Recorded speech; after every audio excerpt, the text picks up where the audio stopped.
Oke.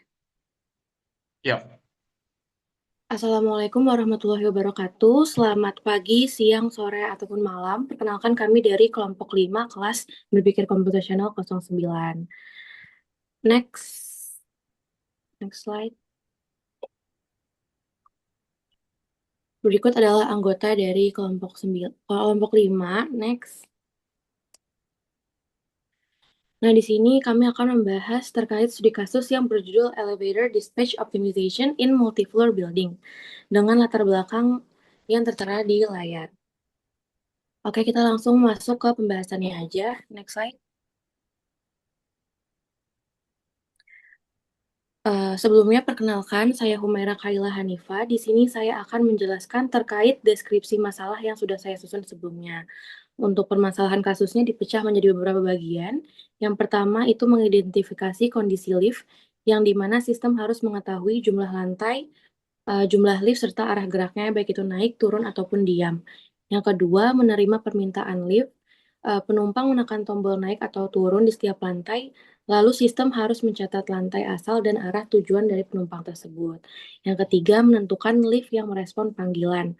Jadi sistem memilih lift yang paling sesuai, misalnya lift yang paling dekat atau lift yang sedang bergerak ke arah yang sama. Yang keempat, mengatur pergerakan dan pemberhentian lift. Jadi, lift akan merespon permintaan sesuai arah perjalanan agar tidak bolak-balik, yang dimana hal tersebut kurang efisien. Yang kelima, mengurangi waktu tunggu dan jumlah berhenti. Sistem lift mencoba menggabungkan beberapa permintaan yang searah agar lift tidak bolak-balik dan tidak berhenti terlalu sering. Dan yang terakhir terkait menangani kondisi khusus. Jadi sistem juga harus dapat menangani kondisi seperti lift yang overload, pintu terhalang, ataupun lift yang tidak bisa digunakan. Next. Selanjutnya saya akan membahas terkait pattern recognition. Di sini saya membagi menjadi dua. Yang pertama terkait pola pengulangan atau looping. Di dalam sistem lift ada proses yang terus diulang selama lift masih beroperasi. Lalu sistem ini akan selalu mengecek apakah ada panggilan baru dari penumpang, lalu dia akan memantau posisi dari setiap dan juga kondisi dari setiap lift, lalu sistem akan menggerakkan lift ke lantai tujuan. Setelah itu sistem akan kembali lagi ke awal untuk mengecek kondisi yang terbaru. Yang kedua, pola pengambilan keputusan atau kondisional. Jadi sistem lift juga harus sering mengambil keputusan berdasarkan kondisi tertentu. Misalnya saat ada beberapa lift, sistem akan memilih lift yang paling dekat atau yang arah geraknya sama dengan penumpang supaya lebih cepat. Lalu kalau masih ada permintaan ke atas, lift akan terus naik dulu, tapi kalau sudah tidak ada permintaan yang searah, lift akan berbalik arah. Dengan adanya keputusan-keputusan tersebut, pergerakan lift jadi lebih teratur, tidak bolak-balik, dan waktu tunggu penumpang bisa lebih singkat. Next.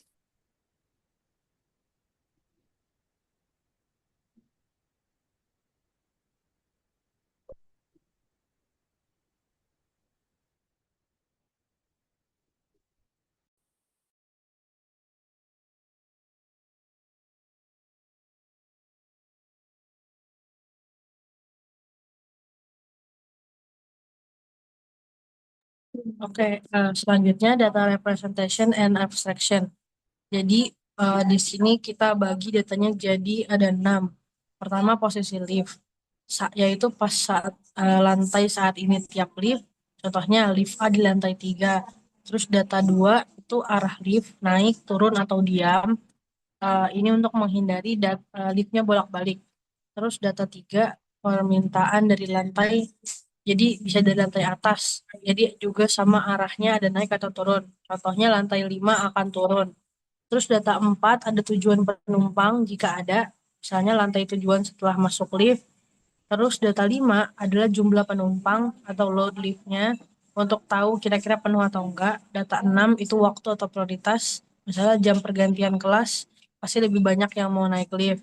Nah, dari sumber data itu bisa kita fokuskan yang paling penting itu antara lain adalah posisi lift, arah lift, sama permintaan lantai dan arah.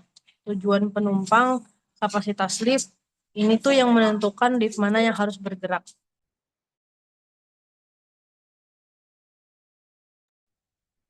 bagian berikutnya adalah flowcharting. Ini untuk algoritma solusi kita. Ini flowchart utama.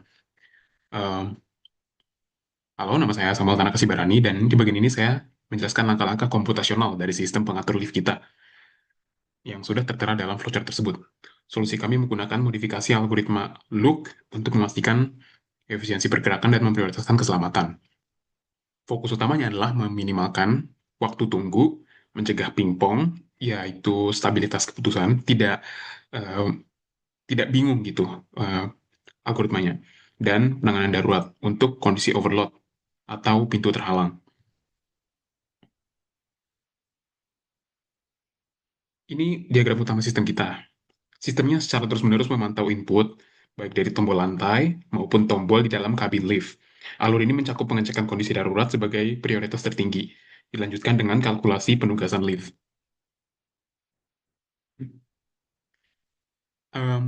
Flowchart ini terbagi ke dalam dua bagian, yaitu langkah pertama, penanganan darurat dan penugasan. Untuk menjelaskan detailnya, langkah pertama yang sistem lakukan setelah menerima input adalah validasi keselamatan. Kalau terjadi overload atau pintu terhalang, sistem akan memutus alur operasional normal. Kalau aman, sistem akan melakukan kalkulasi penugasan berdasarkan jarak terdekat dan arah lift saat ini, lalu menguji keputusan tersebut agar tidak terjadi perubahan arah yang mendadak atau pingpong. Kalau misalnya dia mati dari gambarnya, saya bisa bilang begini, pertama kita mulai, lalu terima panggilan lantai dan tujuan, lalu menuju ke overload. Jika overload, eh, pintu terbuka dan akan bunyi alarm. Kalau tidak overload, kita akan melanjutkan ke decision making. Apakah pintu terhalang? Kalau pintu terhalang, buka lagi, lalu kembali lagi ke atas ke terima panggilan lantai dan tujuan. Kalau pintu tidak terhalang, kita ke decision making berikutnya. Apakah jam bergantian kelas? Kalau jam pergantian kelas, maka ya prioritaskan lift standby di lantai dasar atau utama. Yang bagian kedua adalah em, pergerakan dan penyelesaian. Setelah ditentukan apakah sedang jam bergantian kelas atau tidak, eh, kalau misalnya sedang jam pergantian kelas, kita eh, tentukan prosesnya, prioritaskan lift standby di lantai utama. Lalu kalkulasi jarak dan arah semua lift aktif. Either way, saat apakah saat jam pergantian kelas ataupun tidak, akan tetap mengarah ke proses kalkulasi jarak dan arah semua lift aktif. Kemudian dilanjutkan untuk menugaskan lift terdekat dan mengunci keputusan.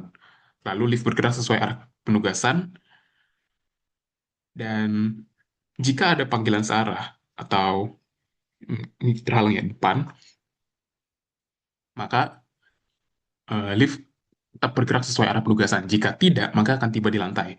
Kemudian dilanjutkan dengan membuka pintu dan menghapus panggilan dari antrean, dan di shift making, apakah ada sisa antrean atau tidak.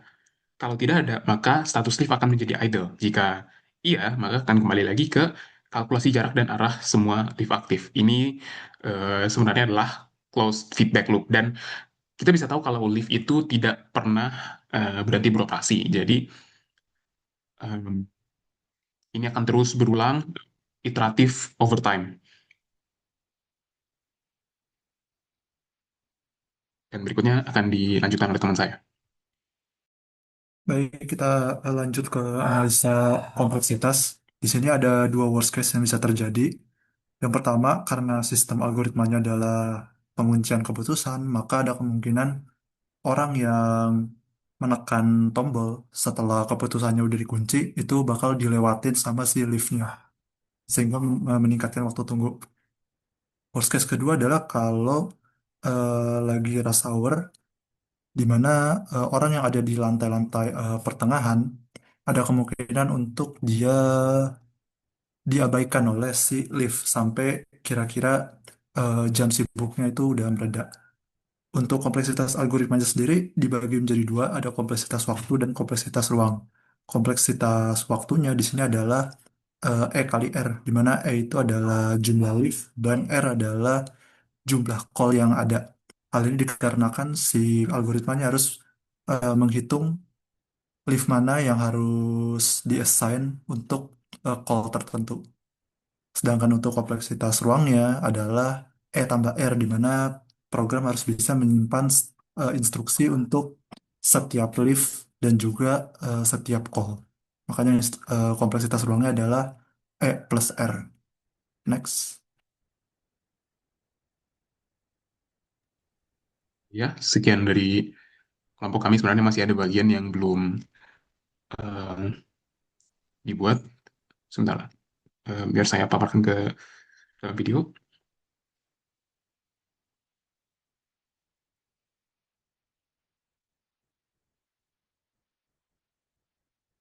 Jadi untuk pseudocode, salah satu dari teman kami belum sempat mengerjakan dan tidak hadir dalam presentasi kali ini.